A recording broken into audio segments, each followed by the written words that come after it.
Bonjour et bienvenue à notre invité. Aujourd'hui, nous allons parler de restauration divine avec l'évangéliste Yanis Gauthier. Bonjour, cher évangéliste. Bonjour, pasteur Israël, et bonjour à ceux qui vont nous regarder. C'est vrai, à travers ton témoignage, évangéliste Yanis, on voit à quel point Dieu aime ses enfants et combien il peut les relever des situations difficiles. Tu as eu un passé et tu as vécu des choses dans ta vie. Est-ce que ce matin, tu peux nous parler un peu de ton témoignage, là où Jésus t'a pris en quelques mots Moi, Dieu m'a pris au plus bas, j'ai envie de dire au plus bas, puisque j'étais dans les bas-fonds de la société, dans une géole, dans une cellule de prison. Et quand Dieu s'est révélé à moi, honnêtement, je pensais être juste un misérable, je menais une vie pathétique. Et là, alors que finalement mon identité se référait à un matricule, puisque c'était le matricule que l'administration pénitentiaire m'avait donné, et on m'appelait par mon matricule, et finalement j'avais adopté l'idée que ouais, j'étais fait pour vivre un coup dehors, un coup en prison, parce que je vivais en marge de la société.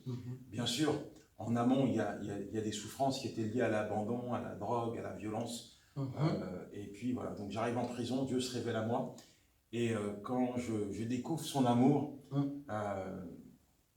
je crois que là, dans ma cellule, je vais quand même prendre la plus belle décision de ma vie, puisque je vais l'accepter comme mon Seigneur et Sauveur. Et à partir de là, je vais voir Jésus vraiment bouleverser ma vie. Me restaurer, me relever, me requinquer, me retaper, me recycler, et faire de moi un homme nouveau, un père, un mari et un évangéliste. Waouh! Gloire à Dieu. Nous voyons que Dieu va se révéler à toi par l'intermédiaire de ton épouse Manu. Est-ce que tu remercie Dieu nous en pour parler les épouses, quand même. un peu? Oui, il faut remercier Dieu pour pour Manu, elle a été le canal par lequel Dieu a passé pour te toucher. Et dans ton témoignage, j'aimerais aussi savoir concernant la vie de ta chère épouse Manu, si elle était chrétienne avant toi et tout, comment elle a pu te parler, te convaincre que Jésus-Christ est le chemin, la vérité et la vie. Là, il faudrait peut-être 2 heures pour que je te raconte tout ça. J'en parle plus dans mon livre Les murs de la solitude, parce qu'elle a écrit tout un chapitre. Mais juste pour synthétiser, mon épouse était chrétienne, et quand elle me rencontre, elle devient une chrétienne amoureuse. Et l'erreur qu'elle va faire, c'est de m'écouter plutôt qu'écouter Dieu, puisque je dis qu'elle m'a écouté, puisqu'elle elle va faire marche arrière et puis me suivre dans mes péripéties, pas me suivre dans le genre où elle cautionne, c'est pas ça que je suis en train de dire, mais je veux dire, elle va m'accepter et elle va vivre avec quelqu'un qui va l'amener finalement loin de Dieu. Et quand je me fais incarcérer, et ben cette incarcération, cette épreuve, ce dessert, va la rapprocher de Dieu. Donc elle va revenir vers Dieu, et puis oui, traverser cette épreuve avec Dieu. Et au début, je ne le sais pas, mais plus elle va venir me voir au parloir, plus finalement sa relation avec Dieu va prendre de l'ampleur, et plus elle va réaliser aussi que elle a un message qu'elle se doit, en tout cas, de me partager. C'est un message qui correspond aux souffrances dans lesquelles je suis plongé. Donc son message, bien sûr, c'est le message de l'évangile, un message d'amour, un message de paix, un message de restauration, et surtout un message de grâce. Amen. Et ça a été le message que Dieu a utilisé pour bouleverser ma vie. Waouh, gloire à Dieu. Ouais. Et nous voyons que après ta conversion, Dieu t'appelle à un ministère. Dieu t'appelle vraiment à le servir. Et est-ce que tu peux nous expliquer comment tu as reçu l'appel, comment Dieu t'a touché, comment Dieu t'a parlé, et que ce feu, cette passion, pour Jésus t'a saisi et tu es devenu vraiment son serviteur pour bénir son peuple partout dans le monde. En fait, je dois dire que Dieu me parle souvent d'une manière particulière. J'aime pas l'épreuve. Personne n'aime l'épreuve. Tu aimes l'épreuve? Non. On prie pour éviter les épreuves. Oui. Mais ça ça vient vient quand même. Quelque chose qu'on ne peut pas ignorer, c'est que finalement, en tout cas dans les épreuves de Dieu, hein, ce n'est pas dans les épreuves qu'on va créer nous-mêmes, mais dans les épreuves dans lesquelles Dieu nous plonge, il a toujours quelque chose à nous apprendre. Il y a toujours une leçon extraordinaire de la part de Dieu au sein de l'épreuve. Et souvent, j'ai eu des prises de conscience lorsque j'ai traversé une épreuve. Par exemple, je ne sais pas si je me serais converti si je n'avais pas été en prison. Et là, puisque tu parles du ministère, je pense que le ministère commence à naître dans mon cœur le jour où j'enterre mon frère. Ah oui. Où j'enterre mon frère, où je porte son cercueil et j'ai un flash sur sa vie. Mon frère a été 19 fois en prison et je ne peux pas ignorer le fait que il avait tellement de besoins, tellement de souffrances, tellement de choses à régler, et mon frère est mort avec une Bible dans la poche. Et pour moi, c'est tout un symbole, dans le sens où mon frère est mort avec une Bible dans la poche, sans avoir entendu le message de l'Évangile, parce que cette Bible, c'était juste un talisman. Et quand, justement, je suis au cimetière, je me dis que si mon frère avait entendu l'Évangile, si mon frère avait répondu à l'amour de Dieu, je ne serais pas en train de l'enterrer. Et je pars du cimetière en me disant que la seule différence entre mon frère et moi se résume à un choix, une décision. Moi, j'étais en train de mourir, j'ai confié ma vie à Dieu en prison. Résultat, je suis là, je suis en vie. Mais il y a des milliers, voire des millions de personnes qui sont comme mon frère.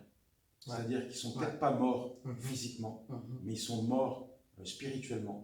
C'est des morts vivants qui sont enfermés dans des cellules de drogue, de délinquance, dans des prisons, et qui se meurent à petit feu. Et c'est des gens à qui il faut aller parler.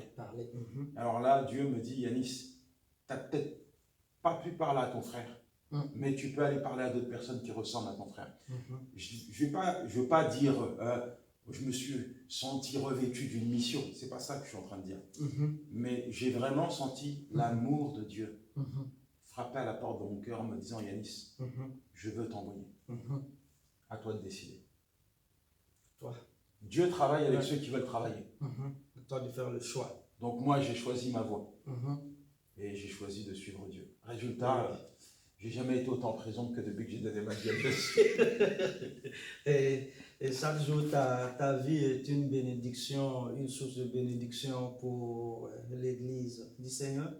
Maintenant, et à travers ce que Jésus a fait pour toi, aujourd'hui encore pour ceux et celles qui nous écoutent, quel message, quelle parole d'encouragement tu as pour la jeunesse, ces jeunes gens qui passent vraiment par le feu, qui passent par la drogue, la prison, les difficultés, qui ont des problèmes vraiment familiales, qui se posent la question, mais où est Dieu? Si Dieu existait, à travers ce que tu as saisi dans le message de l'Évangile, le message de Jésus-Christ, est-ce que ce matin, tu as encore une parole, sinon un message d'espoir pour cette jeunesse? Alors, c'est une question intéressante que tu poses quand tu dis où est Dieu. Pendant un certain temps de ma vie, j'ai arpenté les chemins de la délinquance, moi aussi. Non pas que je ne croyais pas en l'existence de Dieu, mais je croyais que Dieu ne s'intéressait pas à moi. Et au fond de mon cœur même, je lui en voulais. Et je vivais ça comme une injustice. C'est vrai, je voyais d'autres qui avaient tout et moi, je n'avais rien. Donc j'ai fait des choix qui étaient finalement en rapport avec mes convictions. Et pour arriver à une autre réalité, une autre vérité, c'est pas Dieu qui m'a poussé à voler, c'est pas Dieu qui m'a poussé à me droguer, c'est pas Dieu qui m'a conduit dans une prison, ce sont mes choix Ce sont mes choix. Les mauvais choix que j'ai faits, eh ben, j'en paye les conséquences aujourd'hui. Peut-être qu'aujourd'hui, il y a des gens qui nous regardent et ils se posent la question, où est Dieu? Où est Dieu parce que je suis dans la souffrance? Où est Dieu parce que ma vie m'a échappé? Où est Dieu parce que je suis en train de galérer? Où est Dieu parce que je suis en prison? Où est Dieu parce que je suis en train de me droguer? Je suis enfermé dans une multitude d'addictions? Où est Dieu parce que je suis l'ombre de moi-même? Où est Dieu parce que je suis dans la vallée? Mais si vous êtes honnête avec vous, ben vous allez réaliser très vite que finalement, ce sont vos choix qui vous ont conduit ici. La majeure partie des gens qui vivent dans la souffrance sont plongés dans la souffrance, non par la volonté de Dieu, parce que Dieu ne prend pas plaisir à vous faire souffrir, et Dieu ne veut pas justement que ses enfants meurent. Au contraire, il veut qu'ils se tournent vers lui et qu'ils vivent. Mais par contre, on fait des choix, parfois consciemment, inconsciemment, qui peuvent nous éloigner de Dieu. En fait, chaque décision que nous prenons qui nous éloigne de Dieu est une mauvaise décision. C'est une mauvaise décision.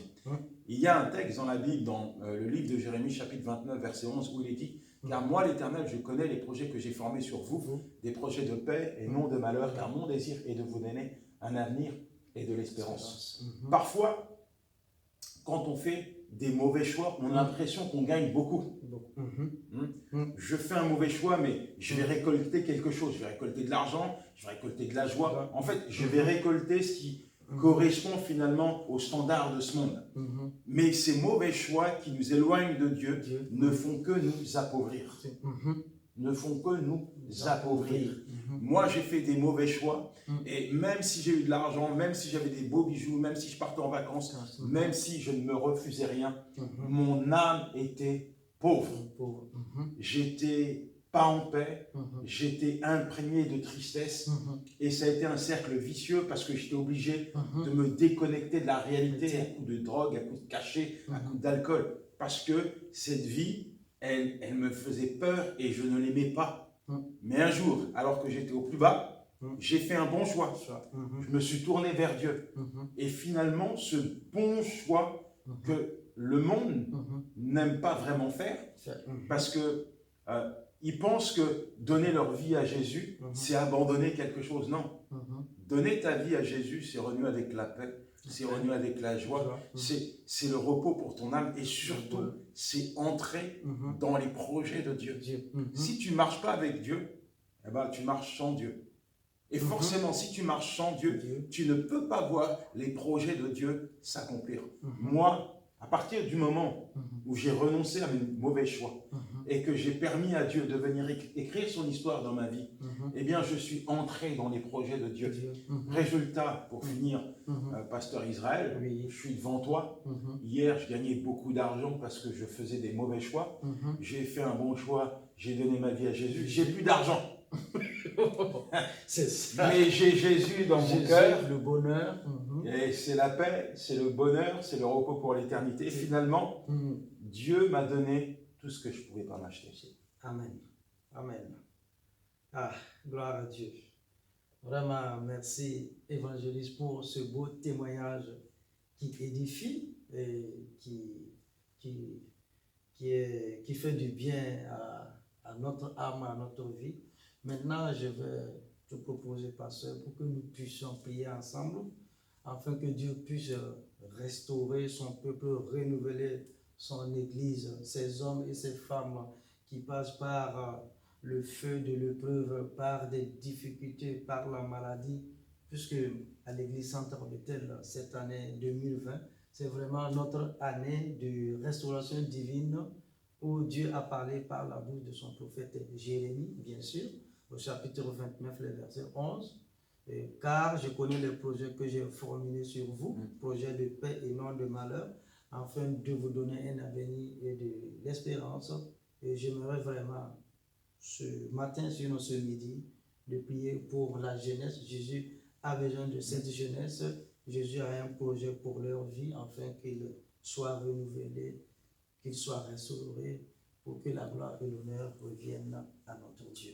Alors, on va le faire en 2 points, si tu le permets. Mon premier point, c'est peut-être pour toi qui a fait des mauvais choix et qui n'a pas encore accepté Jésus-Christ comme Seigneur et Sauveur.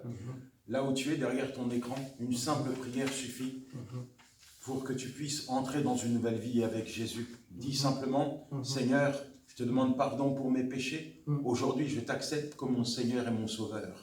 Je prends la décision de te suivre jusqu'à la fin de mes jours et je me repens d'avoir vécu pour moi-même.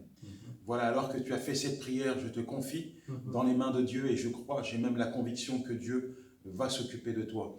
Et donc le second point, c'est pour toutes ces personnes et cette jeunesse qui a besoin de restauration, de guérison, d'un renouveau de la part de Dieu.